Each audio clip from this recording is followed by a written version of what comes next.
remonta en el siglo XIX, con la construcción de las primeras líneas ferroviarias y se extiende hasta la actualidad, convirtiéndose en uno de los elementos más importantes de la sociedad y la economía española. El primer ferrocarril español se construye en Cuba, entonces colonia española, y correspondía a la línea La Habana-Güines. En la península ibérica se construyó la línea de Barcelona a Mataró en 1848, línea que en la actualidad sigue en uso. A partir de esa fecha se producirá una rápida expansión con la construcción de numerosas líneas de ferrocarril de ancho ibérico, a cargo de las principales compañías ferroviarias de la época. En 1941, la dictadura franquista emprendió la nacionalización de todos los ferrocarriles españoles de ancho ibérico. Las líneas de vía estrecha todavía mantuvieron su independencia hasta su posterior rescate estatal e integración en la empresa de ferrocarriles de vía estrecha, FEVE. Las líneas de ancho ibérico fueron integradas en la Renfe. Ambas empresas continuaron con su existencia hasta inicios del siglo XXI. Por otro lado, desde la inauguración de las líneas de alta velocidad Madrid-Sevilla en 1992, se ha ido expandiendo por España nuevas líneas hasta construir una nueva red de alta velocidad española, AVE. La historia del primer ferrocarril español comienza el 11 de noviembre de 1837 con la inauguración de la línea entre La Habana y Bejucal, en Cuba, entonces parte de España. Durante su construcción murieron más de 2.000 trabajadores. Fue explotado por la Compañía de Hierro de La Habana. El ferrocarril estaba destinado a transportar mercancías agrícolas desde Güines hasta La Habana. Un grupo de empresarios fundó una sociedad anónima para llevar a cabo el proyecto en 1833. Encabezados por el conde de Fernandina, Joaquín Gómez y Miguel Viada. Sin embargo, el proyecto fue llevado por la Administración Pública de La Habana. Fue una obra compleja donde destaca el puente sobre el río Almendares. Se contrató a Benjamin Wright, pero cayó enfermo, y lo sustituyó Alfredo Kruger, que trabajó con los dos hijos de Wright y el ingeniero francés Julio Sambier. El 15 de noviembre de 1837, Isabel II recorrió los 28 kilómetros entre La Habana y Bejucal. 3 días más tarde se inició regularmente el servicio de pasajeros y mercancías. El material rodante fue construido en Inglaterra y La Habana. Las locomotoras fueron construidas por John Pratt White. Llegaron el 28 de abril de 1837 a La Habana, con los nombres de La Cubana, La Habana, Villanueva y La Comisión. El 23 de febrero de 1838 llegaron La Herrera, La Escobedo, La Villaurrutia y La Kruger, y los 50 carros de carga con 50 toneladas de capacidad. El 15 de febrero de 1838 se produjo el primer accidente ferroviario. La locomotora Villanueva chocó con un buey y descarriló. Aunque la línea cubana mantiene el honor de ser el primer ferrocarril español, hay documentos que muestran que en 1834 funcionaba un ferrocarril minero en la población asturiana de Arnau.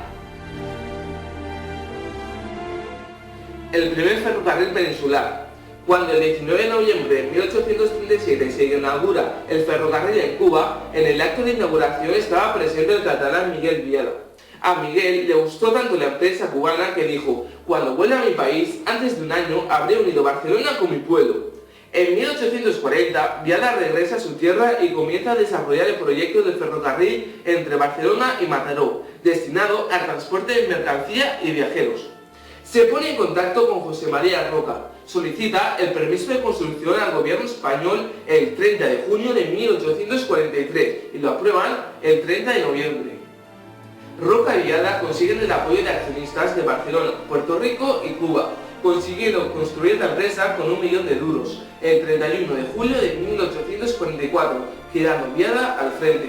Al ser insuficiente capital catalán, se hace necesario recurrir al inglés, adquiriendo la mitad de las acciones. El 6 de junio de 1845 queda legalmente construida. El 16 de noviembre queda encargado para dirigir el proyecto Josep Lluc. El 27 de julio se publica la Real Orden de Inicio de Obra. Declarada la utilidad pública, comienzan los trabajos con la compra de terrenos necesarios para extender las vías. Contrataron a Mackenzie, Ambrose Company. Compraron 4 locomotoras y 62 carruajes en Inglaterra. Las estaciones fueron construidas por empresas españolas. En 1847 surge un problema financiero y Viana invierte toda su fortuna. Esto agradó a la ciudadanía y apoyaron al proyecto. En 1848 Viana enfermó y el 2 de abril falleció sin ver acabado su proyecto. El 28 de octubre de 1848 se inauguraba el ferrocarril con la salida en Barcelona y la llegada a Mataró. El viaje de vuelta se realizó en 35 minutos. El ferrocarril fue un éxito y contribuyó a facilitar el crecimiento y la prosperidad de Maresme. A la vez que se construía este primer ferrocarril peninsular, se estaban construyendo las líneas Madrid-Aranjuez y Langreo-Gijón.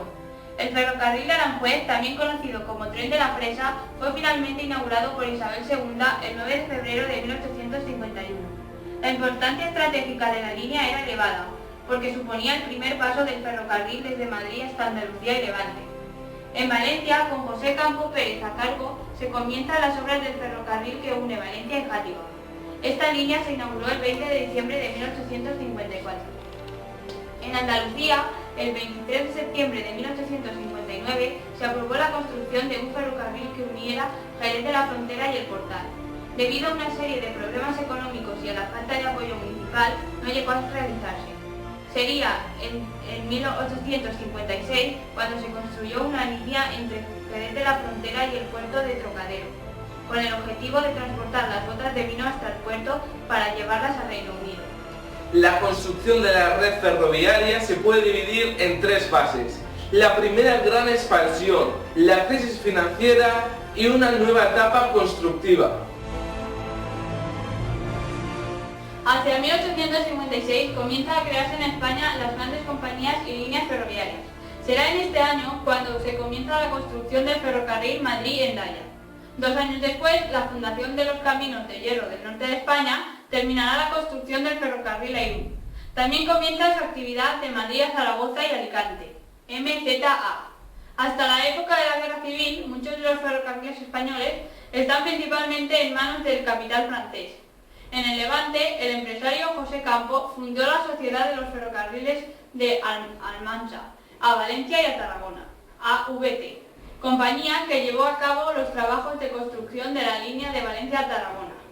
Se inauguró en 1868. En Almansa se unía la línea AVT con la red de MZA que iba hasta Alicante. La compañía desapareció en 1891. En Andalucía, varias pequeñas empresas emprendieron la construcción de las líneas Córdoba-Sevilla, una línea que unía Córdoba con el ferrocarril de MZA que venía de Madrid, y otra línea de Córdoba a Málaga, y otra que unía de Sevilla con la MZA en 1875. A principios de 1856 estalló la primera crisis financiera de la historia del capitalismo español. El detonante de esta fueron las compañías ferroviarias que arrastraron con ellas a bancos y sociedades de crédito. Muchos inversores habían dirigido sus capitales hacia las compañías ferroviarias cuyas acciones experimentaron un gran auge, alimentando así una espiral especulativa. Pero cuando empezaron a explotarse las líneas, se vio que las expectativas de beneficio que tenían los inversores eran exageradas y el valor de las acciones de las compañías ferroviarias se desplomaron. Tras el comienzo de la crisis, las compañías ferroviarias empezaron a entrar en quiebra ante la falta de rentabilidad. La revolución de 1868 provocó el exilio de Isabel II y el comienzo del sexenio revolucionario, donde desaparecieron numerosas compañías ferroviarias. Se inició a partir de 1875, completando el trazado de la red que había quedado paralizado, pero a consecuencia de la crisis anterior que había hecho desaparecer la mayoría de las compañías, tan solo permanecían la del norte y la MZA. ¿Por qué se tardó tanto la construcción del ferrocarril en un país que lo necesitaba tanto? La respuesta es que se combinó el círculo vicioso de su desarrollo con la inepcia y la inercia del gobernante. Las cosas cambiaron con la llegada de los progresistas al poder. Estos pensaban que era una parte esencial de la modernización española, y para lograr su construcción estaban dispuestos a volcar todos los recursos que fueran necesarios. Que el ferrocarril fuera necesario no quería decir que hubiera que pagar cualquier precio por él, ni que tuvieran que hacerlo de cualquier manera. Se precipitó mucho su construcción en España, lo que conllevó a una infraestructura física y a una estructura empresarial endeble. Cuando ya estaba construido, se comprobó que las expectativas de beneficios de la explotación quedaban defraudadas. Los ingresos no bastaban para cubrir los gastos, y menos para restablecer los capitales invertidos. La ley de 1855 fue el referente normativo de la construcción de la red y algunos de sus aspectos condicionaron la historia económica de los 100 años siguientes. En primer lugar, consolidó una estructura radial de red con centro en Madrid, dificultando las comunicaciones entre las zonas más industriales y dinámicas. En segundo lugar, fijó un ancho entre carriles mayor que el de la mayoría de las líneas europeas, obstaculizando los intercambios con Europa. Las causas de esta decisión fueron técnicas: la posibilidad de instalar calderas de vapor más grandes para aumentar la potencia de las locomotoras y poder superar mayores pendientes. En tercer lugar, la ley autorizó a las compañías mayoritariamente extranjeras a importar libres de aranceles aduaneros todos los materiales para la construcción de la red.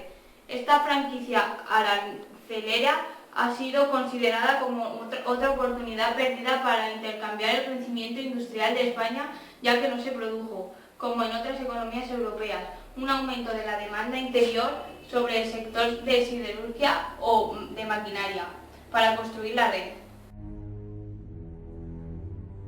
Los pasos legislativos necesarios para suprimir los obstáculos a la circulación de mercancías y construir un mercado nacional que superase las estrechas limitaciones del mercado local, característico del antiguo régimen, se dieron en la primera mitad del siglo XIX. En consecuencia, derogaron los gremios, suprimieron los impuestos de paso y eliminaron las tasas. Otro elemento imprescindible fue el de la creación de un sistema de transporte que permitiera trasladar la mercancía desde zonas productoras a zonas consumidoras. A pesar de las limitaciones y de propósitos de su construcción de deficiente explotación y de las concesiones a compañías extranjeras, el ferrocarril fue indispensable para dotar a España de un sistema de transporte masivo, barato y rápido, que pudiera intercambiar mercancías entre regiones y aumentar el comercio interior. El problema para la articulación del mercado interior fue el poco desarrollo industrial de las regiones españolas y tener una economía agrícola limitada. En consecuencia, buena parte del campesinado español dificultó el crecimiento de la población por falta de demanda. Durante el siglo XIX, las exportaciones crecieron a un ritmo similar al del conjunto de Europa, mientras que las importaciones lo hicieron a una tasa menor. En su evolución pueden diferenciarse dos grandes etapas. Primera, 1815-1850. Fue de crecimiento modesto pero sostenido.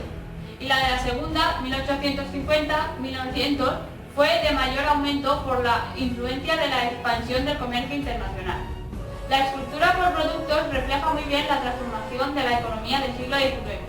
Primero, lo que más se exportaba era aceite y vino, e importaban tejidos de algodón y de lino. A final de siglo importaban algodón en rama y carbón, y exportaban minerales, productos agrarios y tejidos de algodón. Las relaciones comerciales con el exterior se vieron alteradas por la pérdida de las colonias americanas, ya que eran los principales socios comerciales de España. A partir de 1850 fue vinculándose cada vez más con Francia y Gran Bretaña. Su industrialización proporcionó una creciente demanda para los productos españoles, a la vez que las importaciones procedentes de estos dos países fueron también muy relevantes.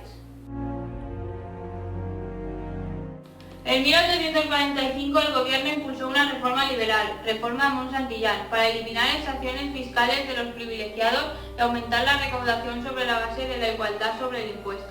Sin embargo, la reforma tuvo sus limitaciones, ya que los impuestos directos no contemplaban las rentas personales que constituyeron uno de los mayores ingresos de las haciendas públicas de los países más avanzados de Europa. Aún así, el Estado no consiguió aumentar la recaudación y la insuficiencia de los ingresos continuó siendo un rasgo constante de la hacienda española del siglo XIX. En consecuencia, las finanzas del Estado perpetuaron de nuevo déficit de la hacienda pública, que tuvo que financiarse apelando al crédito exterior, realizando concesiones importantes a grupos extranjeros a cambio de fondos y sobre todo apelando a la constante emisión de deuda pública, hecho que aumentaba más el déficit y provocaba el continuo endeudamiento. El Estado tuvo que declararse en quiebra varias veces ante la imposibilidad de pago de intereses. Eso generó una escasa confianza de los prestamistas. por lo que se negociaba cada vez en peores condiciones para el Estado. La promulgación de la Ley de Bancos y Sociedades de Crédito 1856 se considera el punto de arranque de la modernización del sistema bancario español. Anteriormente a esta fecha, los primeros bancos coexistían con instituciones propias del antiguo régimen, como las casas de banca y préstamos. El mayor banco español de principios del siglo XIX era el Banco Español de San Fernando, creado en 1829 como Banco del Estado y de Emisión. En 1844 se crearon dos nuevos bancos, el Banco de Isabel II y el Banco de Barcelona. En 1831 comenzó a funcionar la Bolsa de Madrid, con voluntad de financiar nuevas empresas españolas a través del ahorro privado. En 1856 se creó el Banco de España, que obtuvo en 1874 la cohesión del monopolio de emisión de billetes. También aparecieron numerosas sociedades de crédito para gestionar los negocios y el banco hipotecario especializado en operaciones de préstamo a largo plazo. Con la industrialización vasca llevó al surgimiento de un sector bancario que apoyase su financiamiento industrial. Así nacieron el Banco de Bilbao, 1856, y el Banco de Vizcaya, 1902, que rápidamente se extendieron por toda España. Con el fin de cumplir con sus funciones, el Banco Central tiene el monopolio de la emisión del dinero legal.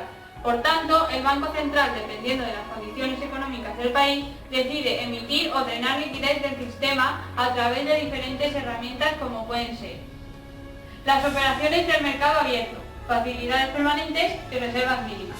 El dinero físico, como son billetes y monedas, son fabricados por las casas de las monedas. Estas entidades fabrican las cantidades y los tipos de billetes o monedas que solicite el Banco Central para ser distribuido a los bancos comerciales. El Banco Central se encarga de retirar los billetes o monedas deteriorados y sustituirlos por unos nuevos. Este fenómeno puede causar un desbaratamiento de los productos nacionales y como consecuencia habrá una desmesurada explotación de la misma. En conclusión, no se puede fabricar billetes así porque sí, sino que debe ser respaldada por las reservas nacionales, que por lo general es el oro.